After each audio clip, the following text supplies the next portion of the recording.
세상에는 태어나는 순간부터 운명이 정해져 있는 사람들이 있습니다.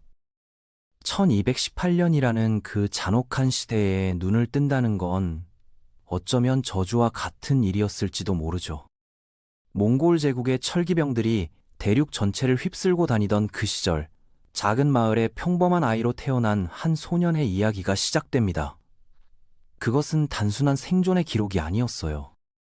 몽골의 전쟁 기계가 들불처럼 번져나가던 그 무렵, 당신이 살던 작은 마을은 운 나쁘게도 그들의 진군로 한복판에 자리 잡고 있었습니다. 마을 족장은 자신만만했죠. 험준한 산세와 용맹한 주민들이 있으니 몽골군쯤은 막아낼 수 있다고 큰 소리쳤으니까요. 하지만 현실은 전혀 달랐습니다. 3년 동안 제국의 그림자가 점점 가까워지는 걸 지켜보며 살아야 했거든요. 매일 밤 어른들이 모여서 대책을 논의했지만 결국은 침묵만 남았어요. 7살 생일을 맞은 바로 그날, 마침내 몽골군이 마을에 나타났습니다. 공격은 번개처럼 빠르고 태풍처럼 무자비했어요. 아버지는 가슴팍에 화살을 맞고 그 자리에서 쓰러졌고, 어머니는 당신을 곡식 더미 뒤로 재빨리 밀어넣으며 절대 나오지 말라고 속삭였습니다. 그리고는 아버지의 시신을 끌고 나가려다 다시는 돌아오지 못했죠. 사륙이 끝나고 나서 살아남은 아이들은 고작 12명뿐이었습니다. 그때 몽골의 관리들이 등장했는데요. 놀랍게도 이들은 갑옷 차림의 전사가 아니라 깔끔한 관복을 입은 문관들이었습니다. 마치 가축시장에서 소를 고르듯 살아남은 아이들을 하나하나 살펴보더니 대부분은 고개를 저으며 외면했어요. 하지만 당신을 포함한 몇 명만은 선택됐습니다. 눈을 가린 채로 며칠간 끝없는 초원을 행군한 끝에 도착한 곳은 제국의 심장부인 카라코룸이었습니다. 거대하고 차갑고 무자비한 도시였어요. 온갖 냄새가 뒤섞인 이상한 공간이었죠. 땀과 곰팡이, 그리고 말로 표현할 수 없는 무언가의 냄새가 났거든요. 여기가 새로운 터전이라고 했습니다. 훈련은 방향 감각을 잃을 새도 없이 즉시 시작됐어요. 그것이 훈련인지 고문인지 구분하기 어려울 정도로 가혹했거든요.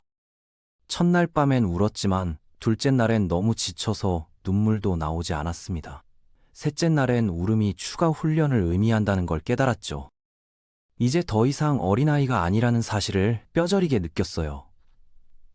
당신은 하나의 프로젝트가 됐고 그들은 제국의 유용한 도구로 만들어가고 있었습니다. 처음엔 나무로 만든 연습용 검으로 시작했어요. 팔이 보라색으로 멍들고 부어오를 때까지 휘두르고 또 휘둘렀죠. 동작이 느리면 진짜 칼날로 베이는 벌이 따랐고 모든 실수는 상처로 기록됐습니다. 주저함이 곧 죽음이라는 교훈을 몸으로 체득해야 했어요. 소리 없이 움직이는 법, 그림자에 몸을 숨기는 기술, 발자국을 추적하는 방법까지 모든 것이 실전을 위한 준비였습니다. 그 모든 훈련 과정에서 한 가지 메시지가 끊임없이 반복됐어요. 칸에 대한 절대적인 충성심, 영원한 푸른 하늘 아래서의 맹세였죠. 그런데 놀라운 일이 일어났습니다. 그 지옥 같은 환경에서도 친구를 만나게 된 거예요. 당신과 같은 나이에 역시 불타버린 고향에서 끌려온 소년이었죠. 둘이 서로를 형제처럼 지켜주겠다고 약속했는데 그것만이 인간다운 감정을 유지하게 해주는 유일한 희망이었습니다. 하루하루가 흐릿하게 지나갔어요. 새벽부터 밤까지 격투와 단식, 목이 쉴 때까지 교리 암송을 반복했거든요. 질문은 금지됐지만 마음속으로는 의문이 끝없이 솟아났습니다. 왜 진흙탕 아래로 기어가야 하는지, 왜 음식은 항상 쓰레기 같은 맛인지 궁금했어요. 세월이 흘러 12살이 되자 당신은 완전히 다른 존재가 돼 있었습니다. 어떤 신분이든 즉석에서 연기할 수 있었고 연기처럼 사라지는 것도 가능했어요. 눈 하나 깜빡이지 않고 생명을 끊는 기술도 완벽하게 익혔죠.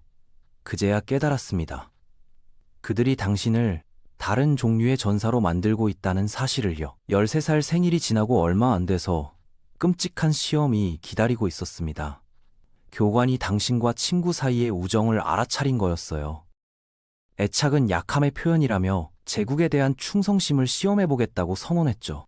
시험 내용은 둘 중 하나가 죽을 때까지 싸우는 것이었습니다. 당신은 망설였지만 친구는 그러지 않았어요. 공포에 질린 눈으로 당신을 바라보며 떨리는 손으로 칼을 들어 올렸죠. 더 빠르거나 숙련된 건 아니었지만 절박함이 그를 위험하게 만들었습니다. 절망적인 사람만큼 무서운 상대는 없거든요. 친구가 먼저 공격을 성공시켰습니다. 당신의 팔을 깊게 베어서 피가 흘러내렸어요. 고통보다는 패배의 공포가 더 컸죠. 이대로 지면 죽는다는 생존 본능이 모든 것을 압도했습니다. 싸움 자체는 오래가지 않았지만 당신이 바라던 것보다는 훨씬 빨리 끝났어요. 왼쪽으로 몸을 피하며 오른손으로 찌르는 단순한 동작이었는데 칼날이 그의 심장을 정확히 꿰뚫었습니다. 친구는 그대로 쓰러졌고 당신은 그 위에 서서 거친 숨을 몰아쉬며 팔에서 떨어지는 피를 바라봤어요. 그가 충격에 찬 눈으로 올려다보는 순간 보호하겠다고 약속했던 그 소년의 모습이 마지막으로 보였습니다. 그리고는 영영 떠났죠. 교관은 당신을 쳐다보지도 않고 그냥 자리를 떠났어요. 피투성이가 된 채로 혼자 서 있는 당신은 마침내 깨달았습니다. 변화가 완료됐다는 사실을요. 가장 소중한 사람을 직접 죽이게 함으로써 그들은 당신 안의 인간적인 부분을 완전히 제거했던 겁니다. 며칠 뒤 교관이 다가와서 처음으로 승인의 빛이 담긴 눈빛을 보여줬습니다. 이제 준비됐다는 말과 함께 첫 번째 임무가 주어졌어요. 가짜 여행 증명서와 상인 행세를 할 의복, 그리고 작고 날카로운 단검 하나가 전부였습니다. 격려도 지침도 없이 적국 땅으로 보내졌죠. 첫 번째 표적은 하급군 간부였는데 문제가 될 만큼은 중요하지만 보호받을 정도로 높은 지위는 아니었어요. 매일 아침 같은 찻집에서 차를 마시고 같은 길로 순찰을 돌고 저녁엔 같은 술집에서 만취할 때까지 마시는 규칙적인 생활을 했습니다. 며칠간 관찰하며 그의 패턴을 완전히 파악했어요. 그가 누구인지, 무엇을 위해 싸우는지는 생각하지 않았습니다. 술집 뒷골목에서 기회가 왔어요. 너무 취해서 당신의 접근을 전혀 눈치채지 못했고 깨달았을 땐 이미 늦었습니다.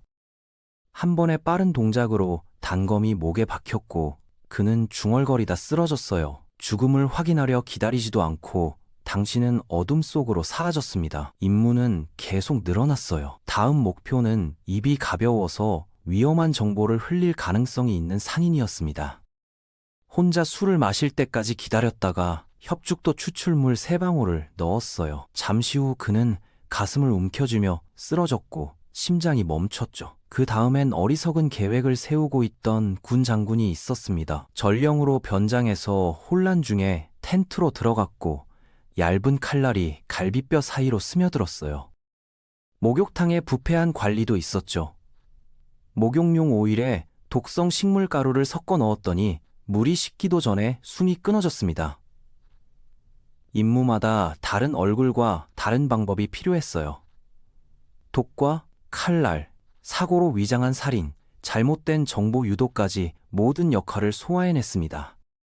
상인이 되기도 하고 순례자나 하인, 학자로 변신하기도 했죠. 가면을 바꾸듯 자연스럽게 역할에 스며들었어요. 아무런 예고 없이 나타나는 그림자 같은 존재라는 소문이 무역로를 따라 퍼져나갔습니다. 사람들은 당신이 누구인지 몰랐지만 두려워했어요. 그림자가 들이우면 누군가 죽는다는 사실은 알고 있었죠. 바로 그게 요점이었습니다. 제국의 힘이 전설이 되어 퍼져나가는 것 말이에요. 20해 동안 당신은 해결 불가능한 문제들에 대한 완벽한 해답이었어요. 그런데 40이 넘어가자 몸에 변화가 일어나기 시작했습니다. 무릎이 아프기 시작했고 예전만큼 빠르게 움직이지 못했어요. 안양에서의 마지막 표적은 아슬아슬하게 도망칠 뻔했습니다. 위원회의 모든 상황이 보고됐어요. 여전히 치명적이지만 더 이상 완벽하지는 않다는 평가였습니다. 현장에서 잃기엔 너무 귀중한 자산이라는 판단하에 즉시 교관직을 명령받았어요. 싫었지만 제국의 뜻은 절대적이었습니다. 신병들은 너무 어렸어요. 불타버린 고향에서 끌려와 아직 집에 대한 기억을 간직한 상처받은 아이들이었죠. 당신은 그들에게 보법과 검술, 생명을 끊는 수백 가지 방법을 가르쳤습니다. 살인수를 전수한 거예요.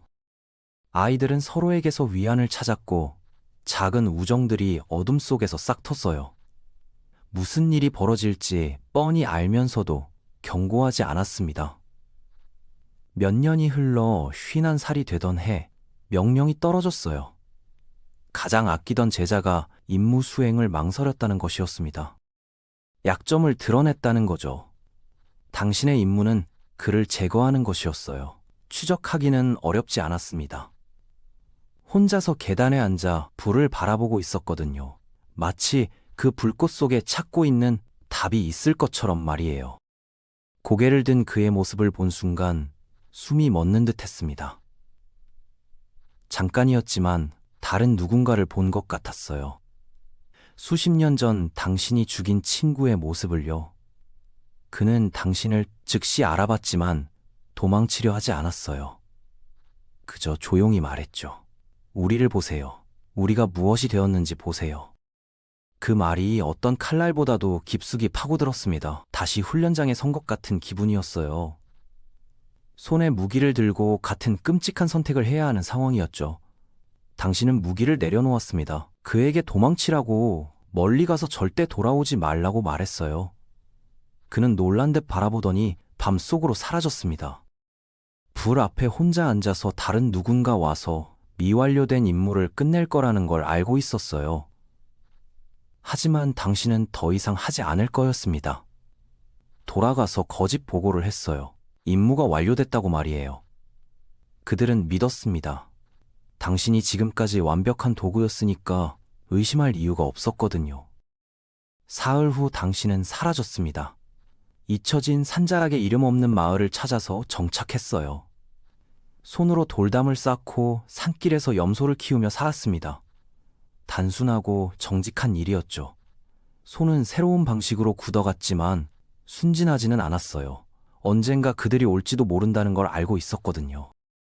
집 곳곳에 여러 종류의 칼날을 숨겨뒀고 허브와 조리도구들 사이엔 예전에 사용하던 그 도구들도 준비해뒀어요. 세월이 흘러 나이 들고 느려지고 머리카락이 은빛으로 변해가면서 거의 자유로워졌다고 믿을 뻔했습니다. 거의요. 그때 문을 두드리는 소리가 들렸어요. 추운 저녁에 3번 가볍게 두드리는 소리였죠. 문을 열자 그곳에 있었습니다. 옛 제자가 키도 크고 어깨도 넓어진 채로 서 있었어요. 얼굴엔 단단한 결의가 가득했고 칼날이 빛을 반사하고 있었죠. 초대도 없이 안으로 들어오며 찾기 힘든 분이시네요 라고 말했습니다. 거의 웃음이 나올 뻔했어요. 이 모든 시간을 거쳐서 결국 이런 결말이라니, 마치 이웃이 차 한 잔 마시러 온 것처럼 평범하게 문을 두드리다니 말이에요. 그가 더 가까이 다가오며 말했습니다. 이게 어떻게 끝날지 아시잖아요. 당신은 허브들 사이에 놓인 작은 진흙 항아리를 흘끗 바라보며 대답했어요. 싸움은 예상했던 대로 시작됐습니다. 당신은 예전보다 느려졌고 그는 젊고 빨라졌어요. 게다가 당신에게 배운 기술들을 모두 알고 있었죠. 다리 걸기를 시도했지만 깔끔하게 피해졌고 허리춤에 칼을 뽑으려 했지만 발로 차여서 돌바닥을 굴러갔어요. 당신이 만든 무기로는 그를 이길 수 없다는 걸 깨달았습니다. 부엌이 마지막 도박이었어요. 허브더미에서 작은 진흙 항아리를 집어들고 그에게 던지려 했지만 그는 거의 여유롭게 따라왔어요. 자신만만하게 돌진해오는 그의 칼날이 가슴을 관통하는 순간 당신은 항아리를 그의 머리 위로 내리쳤습니다. 부서진 혁죽도와 비소가루가 작은 회색 구름을 만들며 터져 나왔어요.